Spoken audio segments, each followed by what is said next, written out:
Pemerintah sudah mulai melonggarkan aturan PPKM di sejumlah tempat wisata, salah satunya Pantai Ancol, Jakarta. Hal ini pun dimanfaatkan para wisatawan yang menikmati akhir pekan mereka. Di kawasan Pantai Ancol, Jakarta sudah mulai tampak normal. Meski begitu, sejumlah pengunjung terlihat tetap menerapkan protokol kesehatan dengan memakai masker dan menjaga jarak, serta tidak membawa anak di bawah usia 12 tahun. Selama pelonggaran PPKM, Pantai Ancol hanya bisa dikunjungi hingga pukul 9 malam saja. Petugas juga akan melakukan sweeping di kawasan itu agar tidak ada pengunjung yang memandang.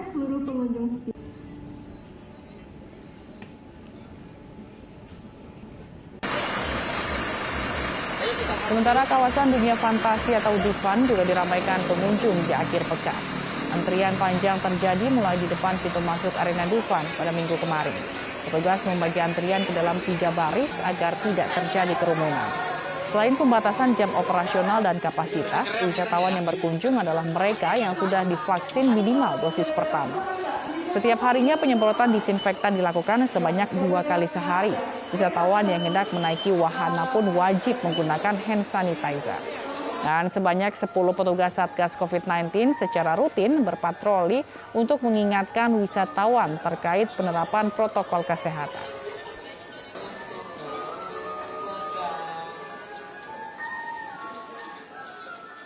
Dan pada libur akhir pekan kemarin, kawasan wisata Malioboro, Yogyakarta juga ramai dipadati wisatawan. Omset para pedagang pun naik hingga 75%.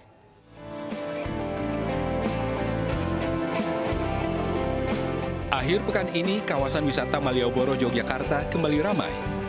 Ribuan wisatawan memadati kawasan ini untuk berjalan-jalan, berfoto, menikmati aneka kuliner khas ataupun berbelanja.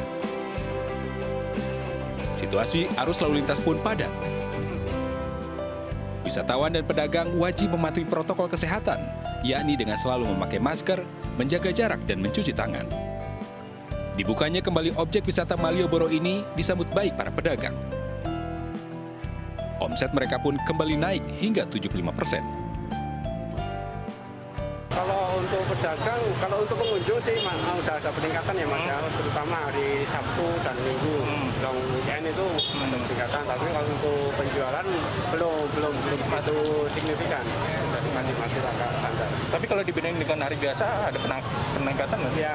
Apa yang dicari? Senang banget sih bisa istilahnya bisa main lagi di Malioboro, jalan-jalan lagi. Lihat suasananya yang seperti ini lagi. Tapi tetap dengan prokes juga ya, social distancing juga, pakai masker, jaga prokes juga. Saat ini, Yogyakarta menerapkan PPKM level 3 dan menguji coba sejumlah objek wisata untuk dibuka kembali dengan protokol kesehatan ketat.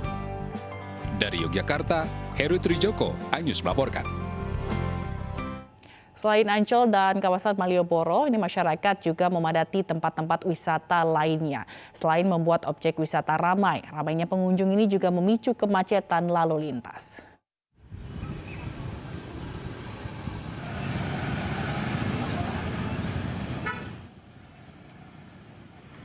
Seiring dilonggarkannya aturan PPKM, kawasan Pantai Sanur Bali mulai ramai didatangi pengunjung. Sesuai surat edaran Gubernur Bali tentang PPKM level 3, Pemprov Bali resmi menghentikan aturan ganjil genap di kawasan wisata. Personil polisi berpatroli memastikan penerapan protokol kesehatan tetap terjaga. Ya, lumayan menikmati jadinya lebih leluasa. Yang penting sih jaga jarak sama pakai masker aja.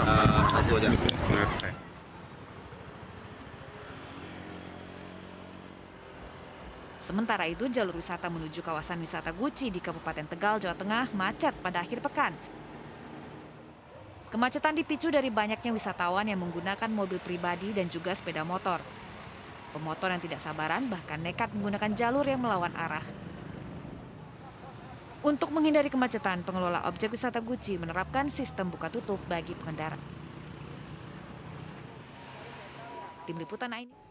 Kita ke informasi mengenai COVID-19, pemirsa. Jutaan dosis vaksin Pfizer dari Jerman yang baru datang di Bandara Juanda, Surabaya ini terpaksa disimpan di terminal kargo dengan menggunakan dry ice. Jutaan vaksin ini tertahan karena Dinas Kesehatan Jawa Timur hari Minggu kemarin libur.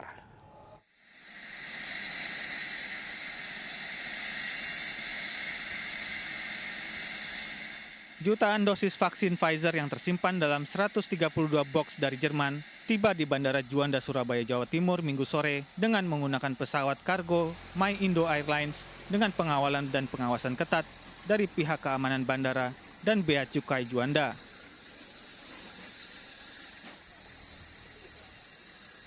Berbeda dengan kedatangan vaksin sebelumnya, 132 box vaksin Pfizer ini tidak dibawa langsung ke gudang Dinas Kesehatan Pemprov Jatim karena libur.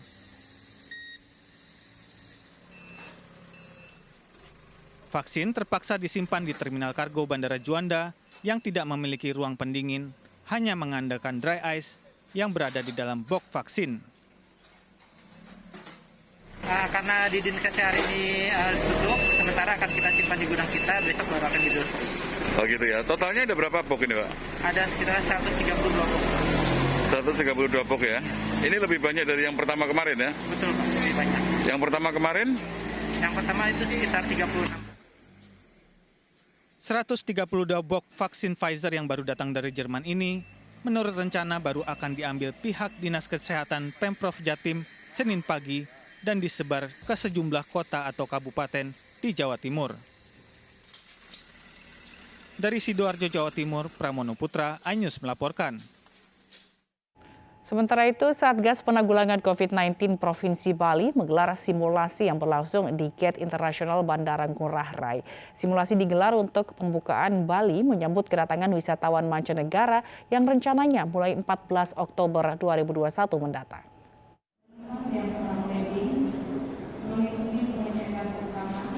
Simulasi persiapan pembukaan penerbangan internasional di Bandara Internasional I Gusti Ngurah Rai, Badung, Bali, digelar untuk memastikan pelayanan penerbangan dan protokol kesehatan berjalan dengan baik. Begitu turis mancanegara tiba, petugas langsung mengecek suhu badannya. Bila di atas 38 derajat Celcius, diarahkan menuju ruang observasi. Selanjutnya pemeriksaan dokumen kesehatan dan hotel karantina. Setiap wisman akan dites PCR-nya di 20 bilik yang telah disediakan. Kesiapan mencakup passenger journey, sejak penumpang turun dari pesawat hingga penumpang dijemput kendaraan menuju hotel karantina. Jika hasil PCR negatif, turis dibawa menuju hotel karantina. Masa karantina selama 8 hari. Kedatangan wisatawan dari baru datang sampai kepada pemeriksaan kesehatan, pemeriksaan PCR, pemeriksaan imigrasi, pemeriksaan bea cukai, dan sampai holding di sini, selanjutnya diantarkan ke hotel tempat penginapan sementara atau karantina atau ke rumah sakit bagi yang ada gejala COVID-nya. Artinya sampai saat ini masih tetap 8 hari gitu Pak ya? Sementara masih 8 hari, itu kan nanti evaluasi Kementerian Kesehatan nanti gimana itu ya kita belum bisa, belum ada laporannya ya. Itu aja dulu Pak. Artinya yang 5 hari itu belum ini Pak ya? Belum keluar dari Kementerian Kesehatan akan mengeluarkan nanti. Resminya nanti pemerintah akan mengeluarkan. Pada pelaksanaannya nanti diharapkan tidak terjadi kericuhan antara petugas dan wisatawan mancanegara. Dari Badung, Bali, Bagus Alit, iNews melaporkan. Pemerintah Kota Medan mulai izinkan acara konser musik dan kegiatan seni lainnya di tengah pandemi COVID-19. Meski sudah diperbolehkan, tiap acara tersebut wajib ikuti syarat dan ketentuan yang berlaku. Wali Kota Medan, Bobi Nasution menegaskan jika ingin melakukan acara konser musik, masyarakat harus mempertimbangkan lokasi yang memadai sehingga tidak menimbulkan kerumunan. Kegiatan konser diperbolehkan namun tetap mengutamakan protokol kesehatan, tidak menimbulkan klaster baru. Ya kalau konsernya yang datang, konsernya halamannya luas, tidak menjadikan kerumunan, di ketentuan di situ sudah diperbolehkan atau tidak diperbolehkan melihat dari kondisi wilayahnya masing-masing. Itu ada ya kalau misalnya di kelurahan mana dulu buatnya. Pemirsa, Hari Kesehatan Angkatan Laut diperingati serentak di armada dan satuan bawahnya mulai dari Sabang sampai Merauke. Kegiatan berupa hitanan massal menjadi pilihan aksi sosial tahun ini.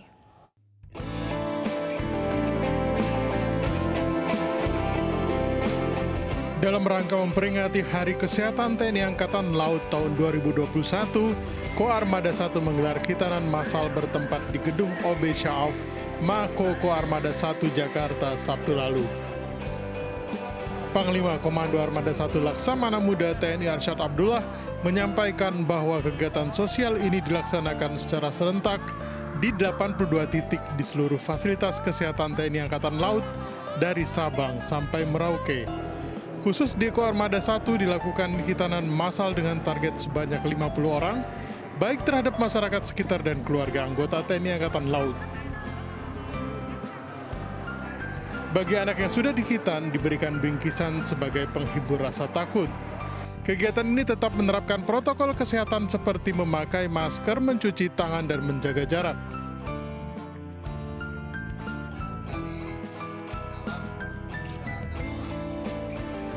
Masih di Jakarta, Pangkalan Utama TNI Angkatan Laut 3 Jakarta juga menggelar sunatan massal yang diikuti 43 anak. Hari Kesehatan TNI Angkatan Laut tahun 2021 ini mengusung tema dengan semangat Harkesal. TNI Angkatan Laut siap mewujudkan Indonesia tangguh, Indonesia tumbuh.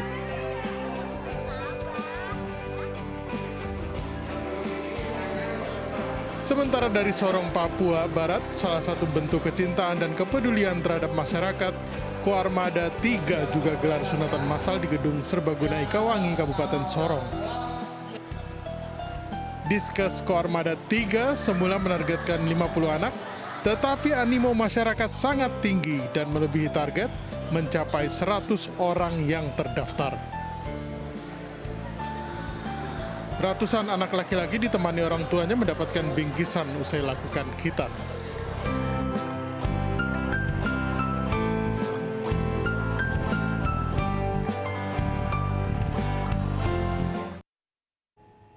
Nilai reproduction number (RT) atau angka penambahan kasus sebesar 0,6 ini membuktikan bahwa strategi penanganan COVID-19 Indonesia yang menekankan penanganan di hulu maupun hilir membuahkan hasil baik, termasuk pelaksanaan vaksinasi yang telah mencapai 100 juta dosis dengan melibatkan TNI Polri.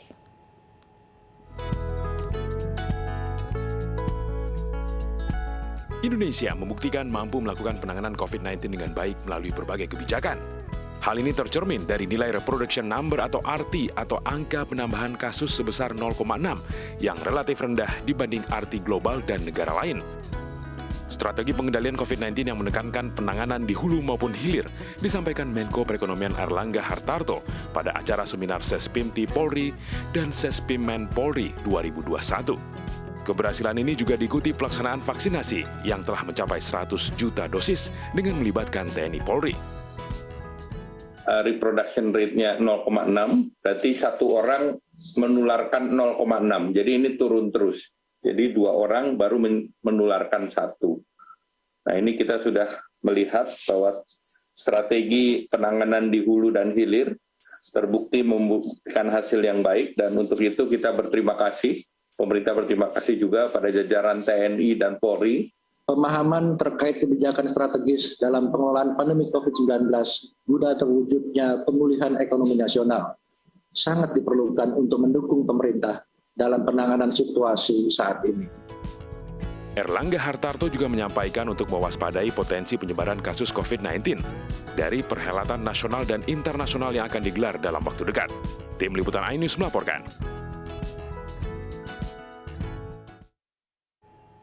Pemirsa, Ketua Umum Partai Gerindra Prabowo Subianto akan kembali maju dalam pemilihan umum presiden atau Pilpres 2024.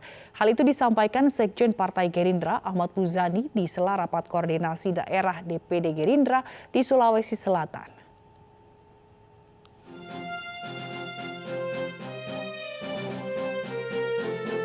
Partai Gerindra makin mantap mengusung kembali ketua umumnya, Prabowo Subianto, menjadi calon di Pilpres 2024.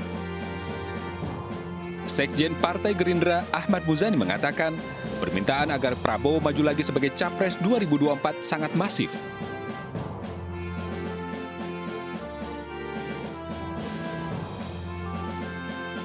Sekaligus untuk mewujudkan cita-cita partai yang belum terwujud.